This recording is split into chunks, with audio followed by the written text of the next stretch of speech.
Is there not an entire section on this subject? No, yes, I may have changed my mind in the meantime on that, so it's unfair. I may have changed my mind about Mithra, for example. Is your book for sale back? Yes, sir.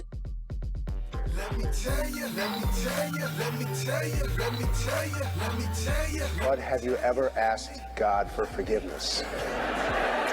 I'm not sure I have. I just go and try and do a better job from there. I don't think so. Let me tell you, let me tell you, let me tell you, let me tell you, let me. Say it like you mean it. This is my Bible. What up? I got something to say. Hey, what's up, everybody? Welcome back to Let Me Tell You, episode 51.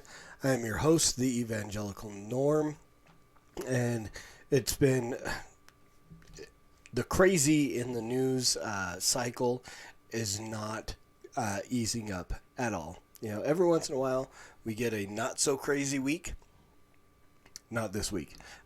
Maybe next week. We'll put in the order for a not real just a mellow week in the news cycle.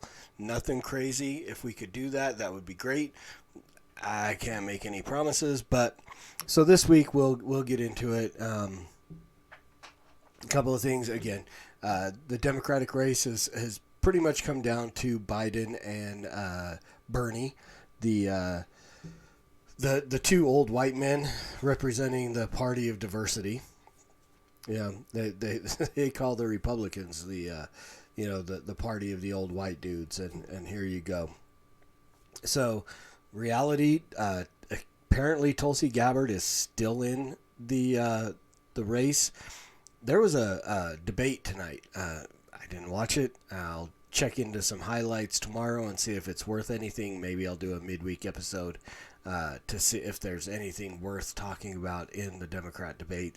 But I don't know if Tulsi Gabbard was on the stage or not. I had heard earlier in the week that they had changed some things up and she was not going to be on the stage. It was just going to be Bernie and Biden. I got to say that's really messed up if that's the case. And maybe somebody has a little bit of let me walk that back. It's not racist. We'll put it that way. Tulsi Gabbard, again, I don't know exactly her ethnicity, but she doesn't seem to be just a white woman. She does have some kind of racial mix in there. I don't know if she's what it is, but I know that's going to be the accusation when it comes out. If she was not on this stage, it's going to come out either it's a sexist thing, it's a racial thing, and so on. It's just a messed up thing. Reality is there's no way around the fact now that it's obvious the Democrat Party wants the powers that be within the Democrat Party want Biden as their figurehead. They want him to be the ensign carrier for the standard bearer. That's the word I'm looking for. Excuse me. For the Democrat Party. This is the guy they want. Why is beyond me. Because another thing that has become very apparent is the fact that Joe is not in full control of his mental capacities. There is something going on. Speculation has been, and it's funny because I've seen all this kind of speculation on the left that, you know, they've accused Trump of being on drugs. They've accused Trump of all kinds of other things. Nobody is saying nothing about Biden and the fact that half the time he doesn't know where he is. He doesn't know what he's running for. He doesn't know who he's married to. You know, it's just it's painfully obvious. I wasn't planning on watching the debate either, but if it had even been an inkling to watch it, I don't know that I could have. I like cringe every time I see a clip of Biden saying anything, because you know it's going to be messed up somewhere in there. He's going to not know what he's doing, where he's going, where he's been, what the heck.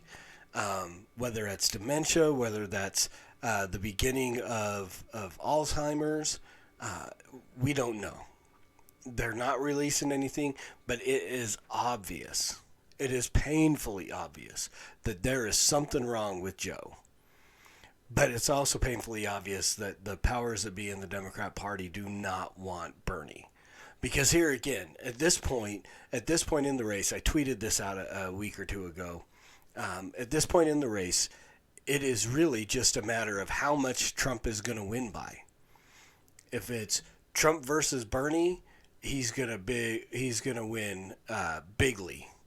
If it's Trump versus Biden, he's gonna win huge, right? And so it's just a matter, and neither one of these guys, nobody that the Democrats have put up right now has a chance of beating Trump, unless something goes horribly wrong with the economy. We'll see what happens with this whole coronavirus thing.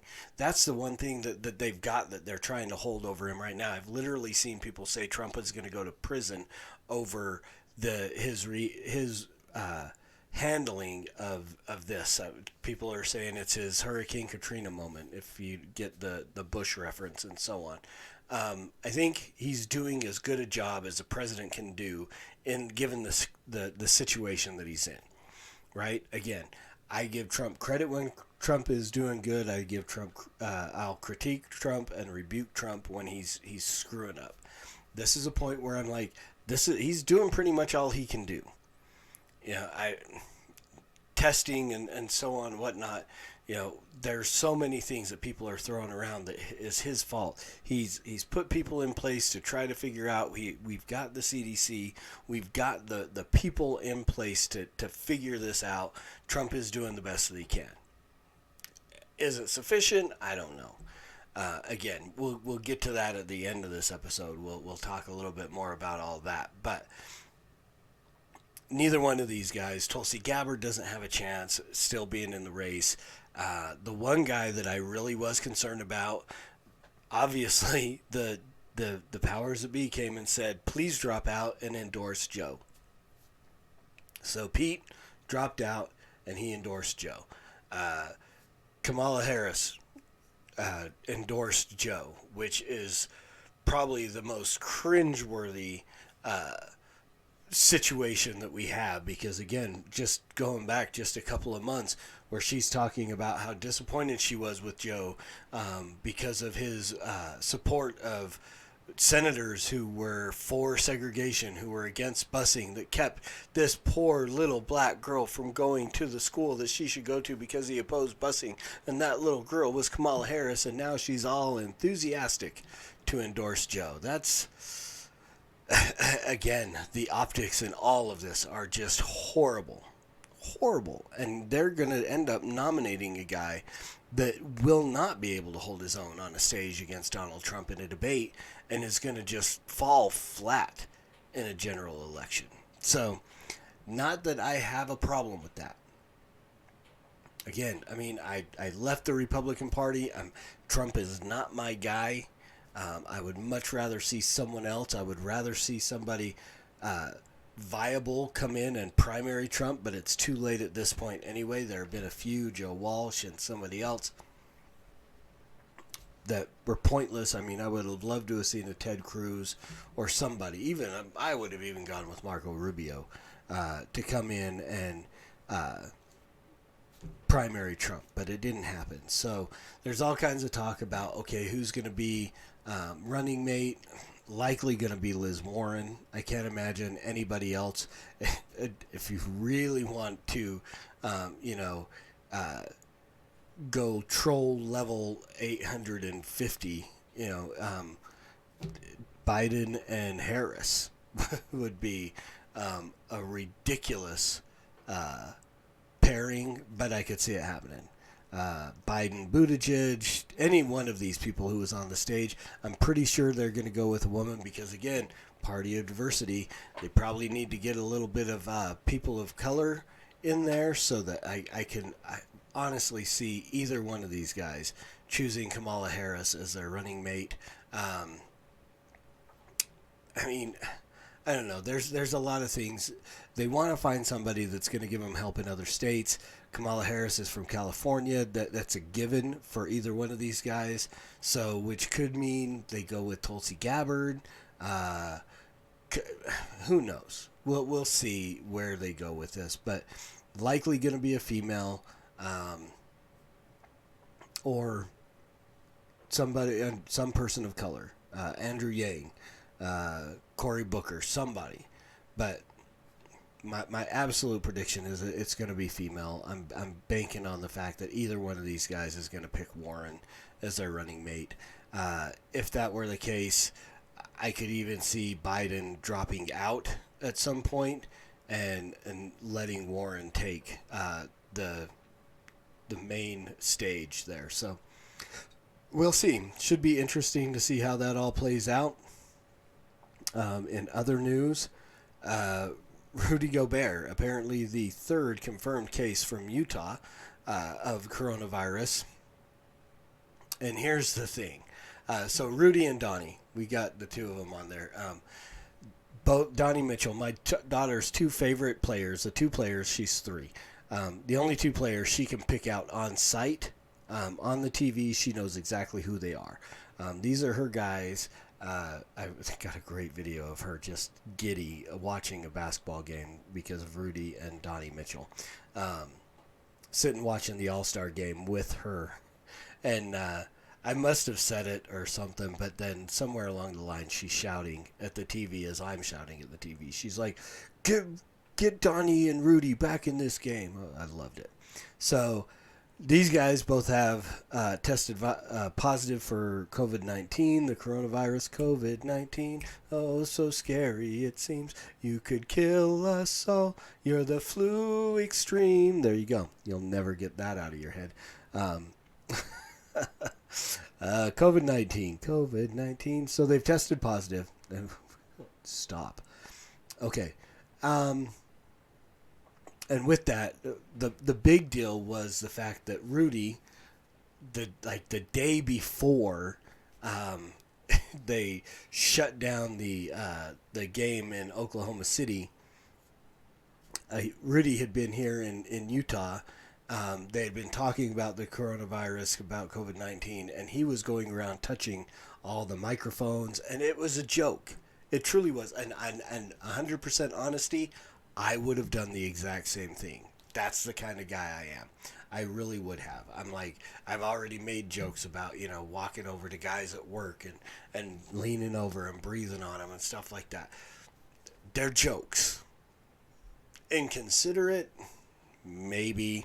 But no, man, Rudy got hammered, especially a couple days later when suddenly here he is testing positive for COVID-19. Initially, they were saying it was either Royce O'Neal or somebody else. I can't remember which other player they said it was, but then it turned out that it was Donnie Mitchell was the other player that had come up positive. So with all that, Rudy did come out. He did apologize. He did make a statement. He is donating a lot of money to help pay the hourly workers that are out of money at this point because the Defensive Player of the Year just shut everything down. Everything got shut down because Rudy Gobert got a little bit sick and he got tested positive for the coronavirus. So what did they do? They shut him down. They shut him down. They shut everything down. So the NBA has postponed their season. NCAA, they were initially going to do all the games without a crowd, but then obviously they thought about how horrible the echo would be in a huge stadium of those squeaky shoes on the floor with no bodies to absorb it. So they just said, nah, we're going to shut them down. We're just going to cancel the whole thing. So tear up your brackets, no March Madness, no NCAA tournament. And here I thought it was going to be, University of Utah's year. No, I didn't. I think every year is going to be their year, but nope, not this year. Nobody's year. Nobody's going to be champion this year, and who knows? I mean, it's just so NASCAR's not racing. I mean, so I'm trying to find the balance in myself between how much of this is just good, considerate, whatever. Apparently, the incubation period for COVID-19 is very long. So you can have it for up to 2 weeks before you ever show symptoms, and you may never show symptoms. Apparently, you can just have this and be carrying it and giving it to everybody that's around you. So they're shutting down all these things of huge gatherings, but yet airports are still open, and please, I hope they stay open for another week, because I got to fly out of here on Friday, fly back on Sunday, and I really don't want to get caught up in a thing where I can't do the traveling that I need to do. So, side rabbit trail there. Airports are still open. Grocery stores are still open. We're seeing Walmart curbing their hours. But all these other places where there are major gathering of people, everybody's freaking out. So there's thousands of people bum rushing Costco and Walmart buying up all the toilet paper. Why are you people buying all the toilet paper? It's not even their thing. It's not even a thing with coronavirus. It's not like you're going to get the squirts or anything like that. It's not part of what this does. Why are you buying up all the toilet paper? And so here we were joking about it and stuff because, I mean, I live with 5 females. 3 of them are adults, and 1 of them is potty trained. So do the math. Every time they use the bathroom, they use toilet paper. I only use it about 25% of the time. When I go visit the room, I only need that stuff a little bit. But we go through a lot of toilet paper in a month, a week, whatever. But we always buy a good amount. So we were making jokes about all the people going out there and buying up all the toilet paper. Then we decided, well, maybe we should look and see how much we actually have. And we might run out because we weren't freaking out and going, and all the rest of y'all bought it all. So I may be having to borrow from the office supply. May have to leave a couple of bucks there. We'll get by. But so people are going crazy. They're going to Costco. They're going here. They're going there.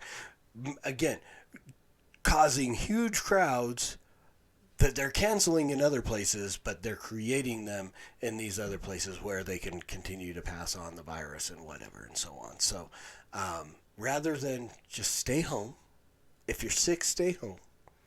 Wash your filthy hands.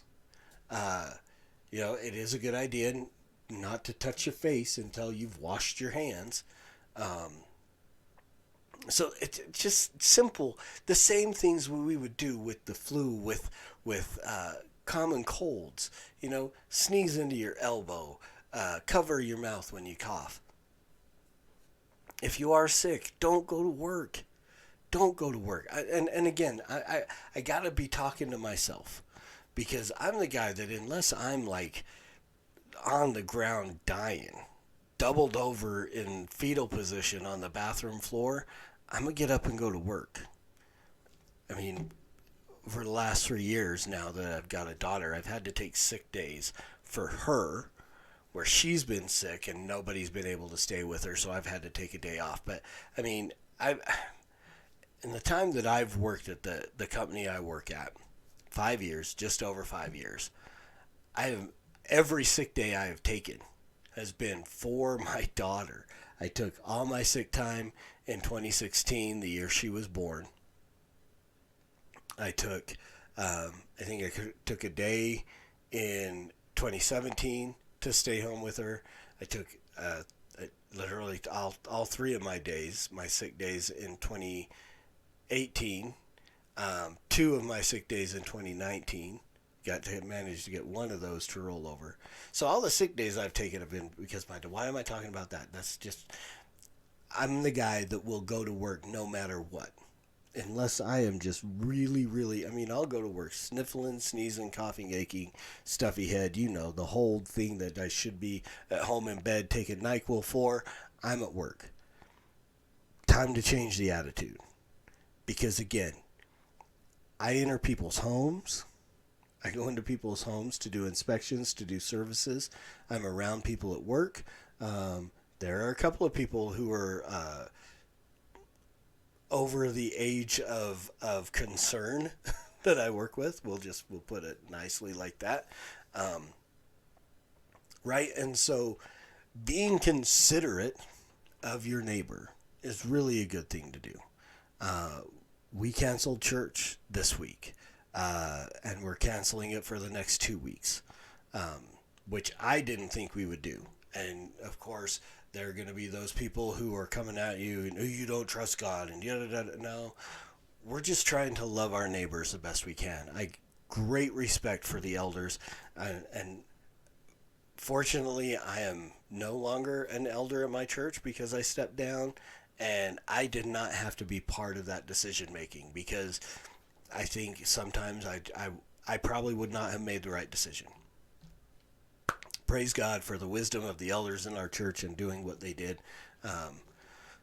You know, you're gonna catch attitude and opinions from both directions, but I'm grateful for their willingness to say we want to take care of and truly love our neighbor to the point where we're gonna say, okay, we won't have these huge gatherings that put us in, because again, I'm always the guy at the door, whether I'm assigned to be there or not.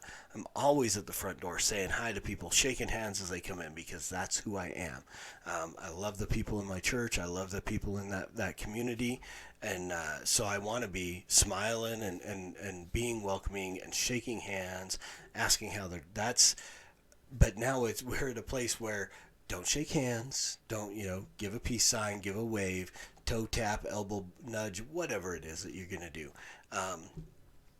Right? But I really, even in the last couple of days, I've probably shaken more hands than I need to, because that's where I come from. That's handshakes are good.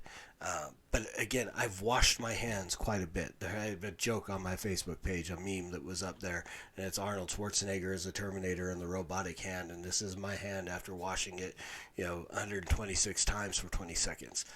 I am very considerate of my brothers and sisters, and so I am washing my hands quite a bit. I have not shown any why is it we're making this about me? Here's the deal. Be considerate. Do what you got to do. Stay home if you have to. But there's no need to panic. I was talking to this with my wife just a little bit ago. I love the analogy Steve Deace gave, and I may have mentioned this last week because I think I got it at that time too. But the analogy that Steve Deace made, I do not believe, and again, this is my opinion, but as I look at the statistics and so on, I don't think COVID-19 is going to kill as many people in this year as the flu did. We've got high rates of deaths from the flu and stuff like that.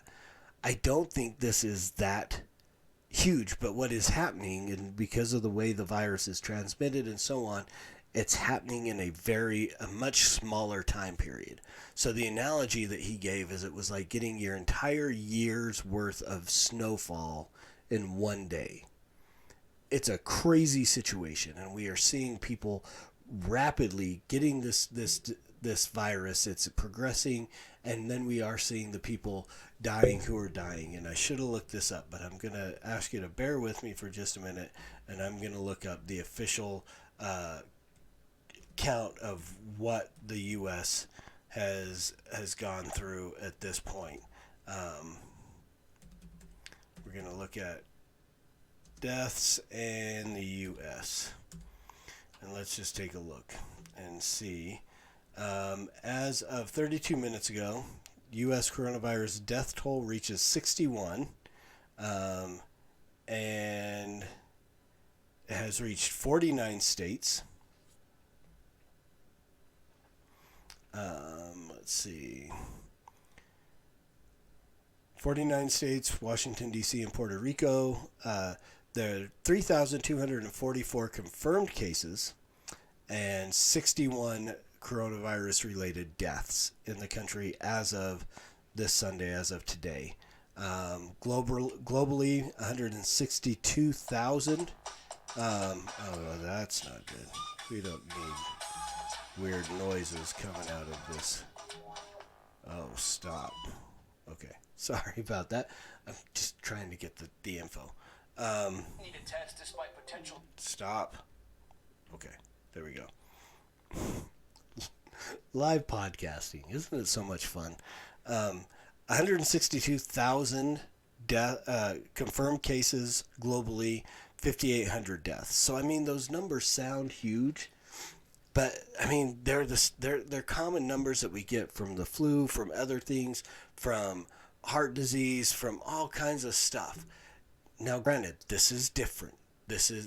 Not much different than the flu.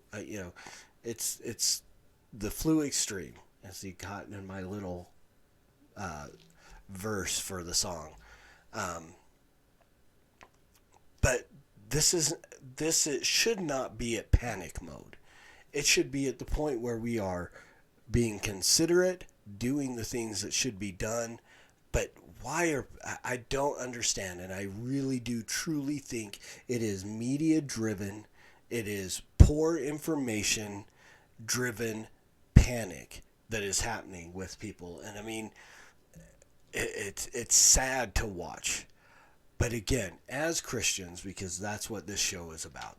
We talk about what we do looking at these things from a Christian worldview and how should we react. I think we should react the way that our elders did. We are courteous, understanding of the community and the needs. We understand that we have brothers and sisters who are elderly, we have brothers and sisters who are immunocompromised. We have brothers and sisters who have asthma and other respiratory things that would cause them to be at a greater risk. So the easy thing to do, and again, don't hear me say easy as like it's the easy out or whatever. It is the most convenient and the most caring and loving thing we can do. I mean, canceling church for 3 weeks can be a scary situation for some churches. What happens to giving? Luckily, the majority of our giving is online. What happens, with prayers and visitations and so on? What about the visitors who show up at the church on Sunday and the doors are locked? What do we do? We look at the best case of what we can do to show love to our brother and sister. We still trust God. We still have faith in God. But we do what they did at our church. You provide other means of giving people. Our pastor recorded the sermon, put it out on the app. He sat in his office and played some worship songs so people could worship and pray together. And it got pushed out on the app, so as a family, we could gather together. I admit, I took advantage of the fact that I didn't have to get up and go in and be a greeter or anything else. Didn't have to be there early. And I slept in. My wife made the comment I was late to church at home. Okay. I took advantage of the fact that I could sleep in, and we listened to the sermon together as a family, and then I also watched it again later on that morning because I have a 3-year-old daughter who is much more willing to run around and be distracting at home than she would have been in church. So I think there's a less panicked way to handle this, and it truly is. Avoid people if you're feeling sick. Avoid people who might be compromised, even if you're not feeling sick. My mother-in-law is not a spring chicken anymore, and we went to the movies the other day, and we invited her to go, and she's like, well, no, probably not. Okay, she could have gone with us because we had the theater to ourselves. We saw The Call of the Wild, pretty good movie. If you remember reading the book as a kid, go see it. I don't remember much of the book, so I don't know how well it followed it. But great movie. We had the theater to ourselves, me, my wife, and my daughter. Could have taken my mother-in-law along. I'm sure she would have enjoyed it. But again, she decided to stay home to avoid coming into contact with people who could give her this. And with her being of advanced age, she's more susceptible, and we want to keep her around for a while. So doing those things, avoiding people who are more susceptible and more vulnerable to it. But you don't have to buy up all the toilet paper. Keep hand sanitizer. You don't have to buy it all. Eat healthy, be healthy. Wash your filthy hands, and preach the gospel at all times. Use words; they're necessary. Until next week, Soli Deo Gloria.